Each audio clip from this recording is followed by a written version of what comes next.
My name is Daniel Shriver, and I am buried just here at the base of the tree, and this newer looking monument here would belong to me.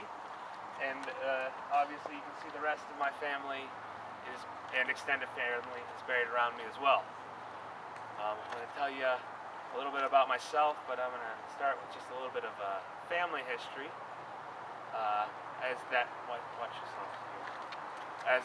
history relates to Wheeling mainly. My grandfather, David Shriver Jr., would have been put in charge of the construction of the National Road, which helped connect Wheeling with the rest of our country to the east.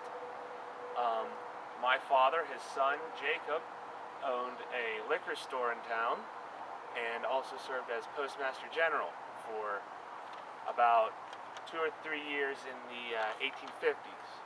His brother, my Uncle William, served as mayor for about 2 years in the 1840s, and he was also married to one of the granddaughters of Wheeling's founder, Ebenezer Zane. Myself, I was born here in Wheeling in 1834.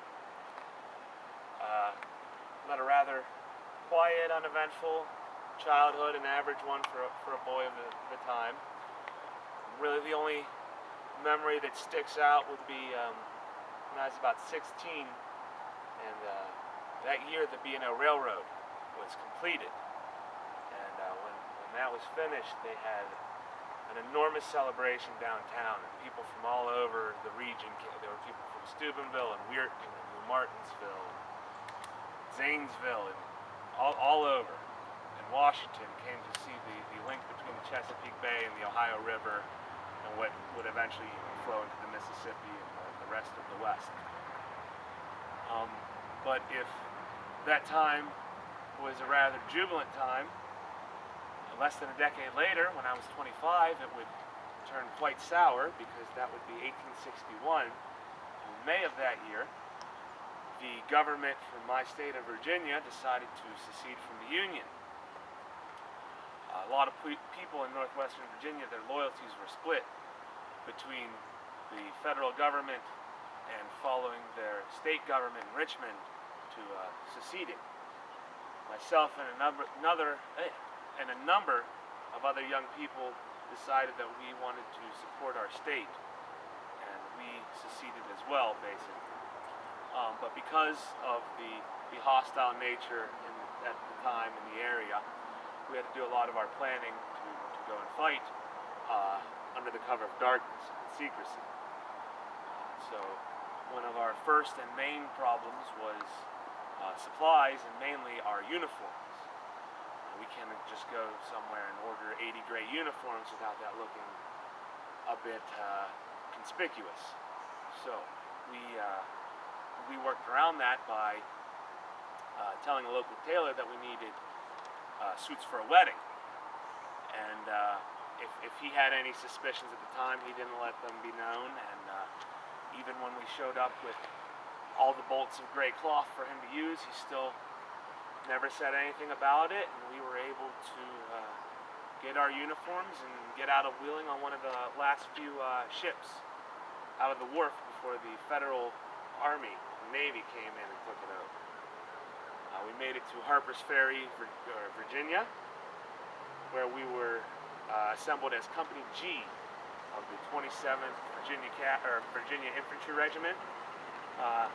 I myself was placed as the captain of Company G, which is why it is known locally as Shriver's Grays. And before my fighting days were over, I reached the rank of Lieutenant Colonel. As I said, we were part of the 27th Virginia Regiment. That was part of Stonewall Jackson's brigade.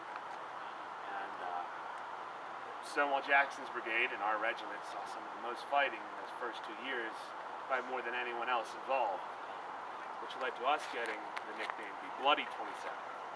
So Shriver's Gray is part of the Bloody 27. But we fought in 1st Manassas. We were near the center of the line, where the 33rd Virginia held Henry Hill and helped turn the tide of that battle in favor of the Confederacy. We were about 100 or 200 yards away, fighting our own fight, but still supporting them. My fighting days were numbered by then, because less than a year later, I would catch a bullet in the back at the Battle of Port Royal during the Shenandoah Valley campaign. From there, I made my way back to Wheeling, recovered from my wounds, and by that time, in 1863, there was only one gentleman left from the original Company G, still fighting for the entire Confederacy. The rest of us had been killed or wounded or finished our fighting service and gone home. But since I had only seen less than a year of fighting, maybe a little over a year of fighting actually, I wrote to our president, Jefferson Davis, to ask him if it would be all right if I mustered up another fighting group, another group of fighting young men here. While I was given permission, interest in that group didn't really come. There was no support. A lot of people had either already fought, they were injured, or they were weary from the war, or their loyalties lied with the North. So that second fighting group from Wheeling, under my command, never really came of anything. I lived to see the end of the war, which there were a lot of young men who can't say that. But after my time in the war, I served on the Virginia National Assembly, which by then would have been West Virginia, here in Wheeling, where I did a lot for the rights of veterans, and I did a lot with Veterans Affairs at the time. And although I lived to the end of the war, I didn't live much past the end, because less than a year after the war ended, I died of what's listed on my death certificate as convulsions. And it's unsure whether that was from a wound or another medical issue I might have been having, but my official cause of death would have been convulsions, and that would have been in 1865, and I was only 30 at the time. That's really all the information I have for you.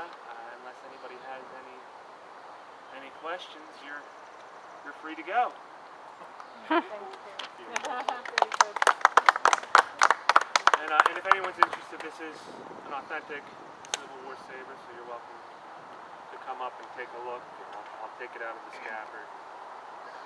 So, but like I said, other than that, I'm done with you. You can go.